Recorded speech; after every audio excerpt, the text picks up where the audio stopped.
Alright, here we are at another rustic road.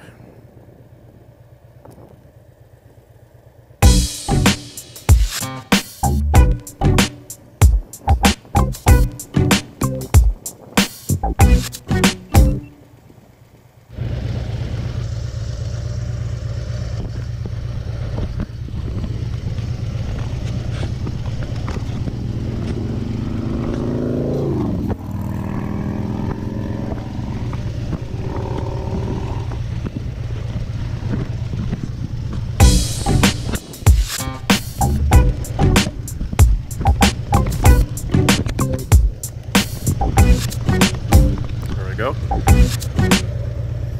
See how this works out. I am using a... Hold on. Let's get on the bike and we'll get started.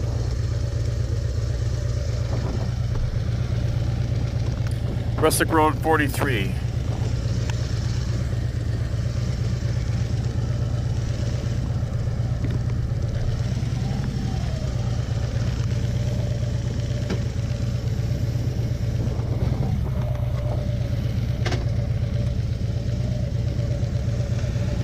Not a lot of motorcycles out today.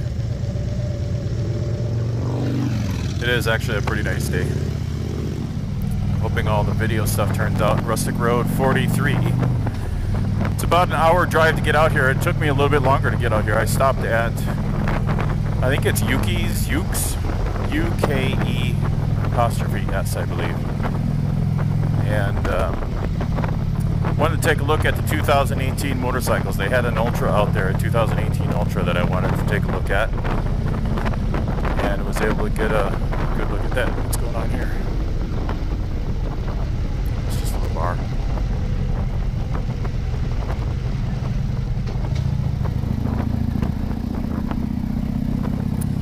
So I live right next to Hal's Harley-Davidson, or excuse me, not Hal's.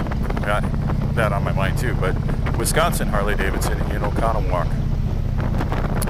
I went out there, took a look at their bikes. They had a couple.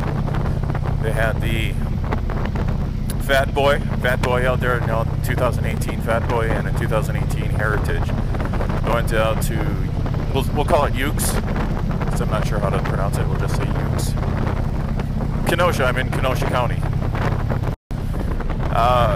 Ukes Harley-Davidson. Took a look at their bikes. They had, again, Fat Boy and a Heritage, so it seems like they're sending those out to quite a few. And then they did have a couple Street Glide specials and a 2018 Ultra Limited, which is what this bike is and which is the bike I want.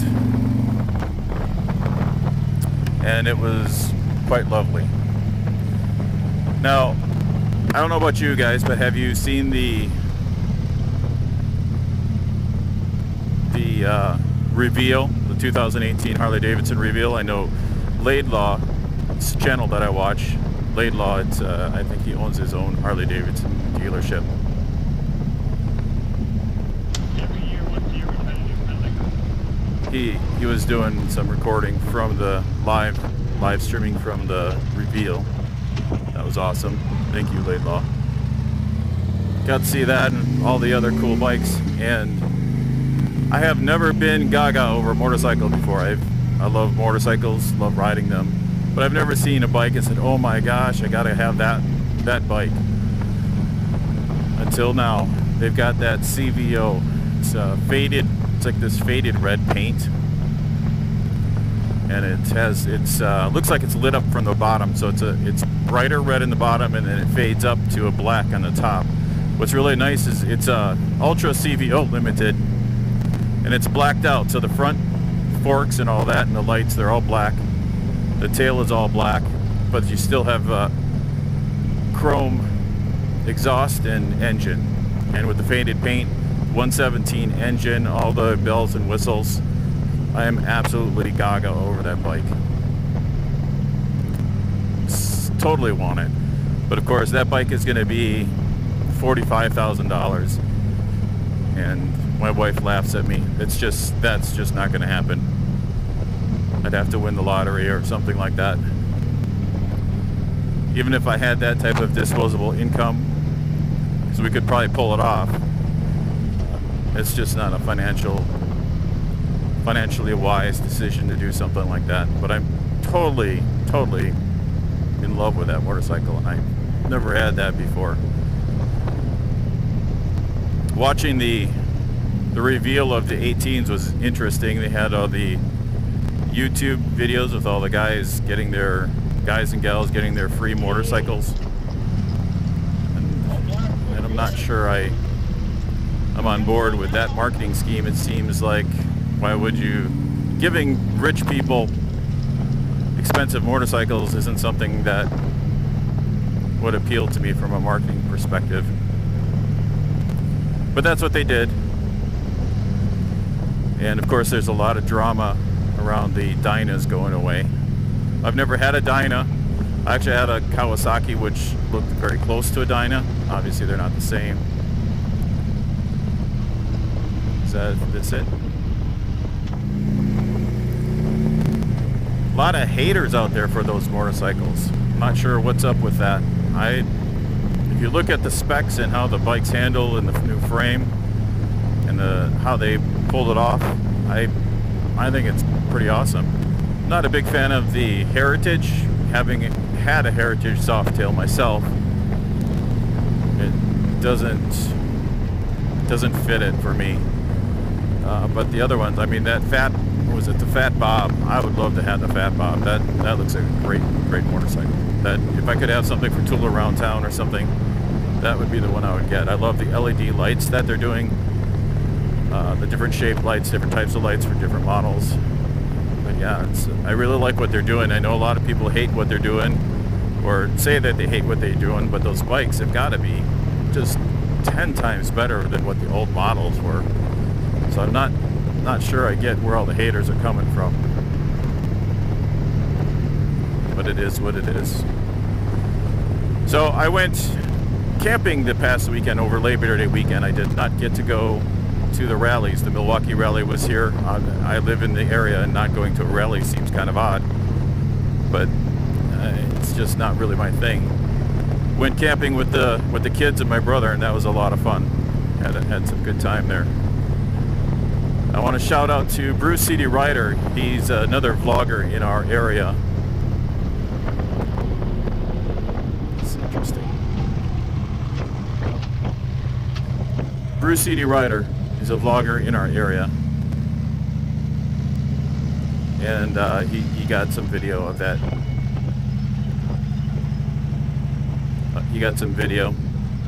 I'm very happy about that. Got to at least see what was going on. So thank you, Bruce City Rider, BCR, for putting those videos up. I appreciate that.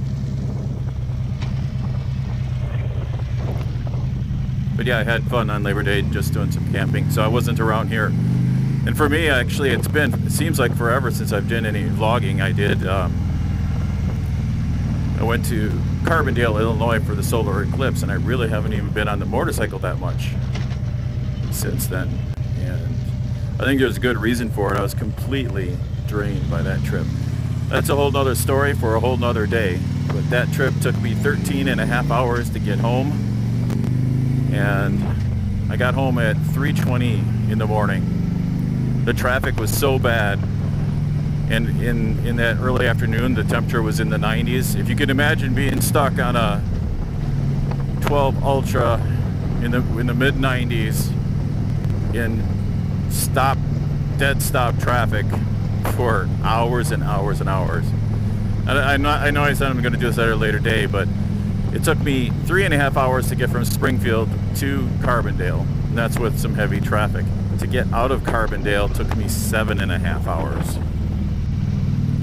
Crazy, crazy stuff. So I think the Rustic Road is over with. I should have put it in a route, but I didn't. So much for that.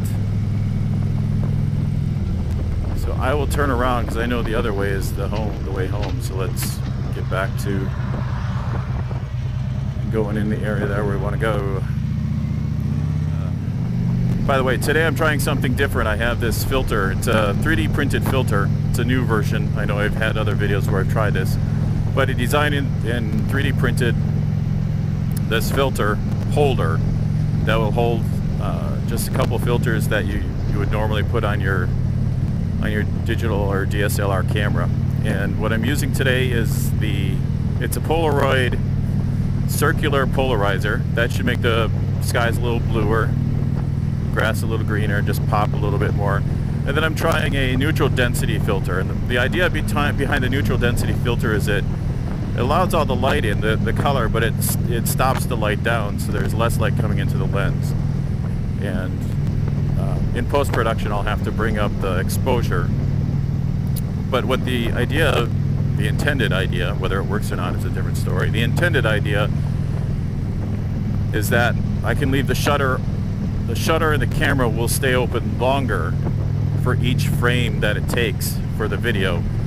And I'm hoping that causes a little bit more motion feel. So I'm filming at 2.7K with the GoPro at 60 frames per second. And by putting on a neutral density filter, I'm hoping that allowing less light in, the exposure will, or the lens, or the shutter, thank you, the shutter will stay open just a hair longer for each frame that it needs to do. Anyways, that's the intended idea. I don't know if it'll work. And of course, the circular polarizer, you guys have seen that before. So anyways, thank you for joining me today. You guys have a great week, great weekend. For me, I think it's Saturday, so it's a weekend. And I'm pretty much still drained from Labor Day and Carbondale. I just can't get the sleep or whatever it is I need. I'm not quite sure yet. Anyways, thanks guys. Talk to you later.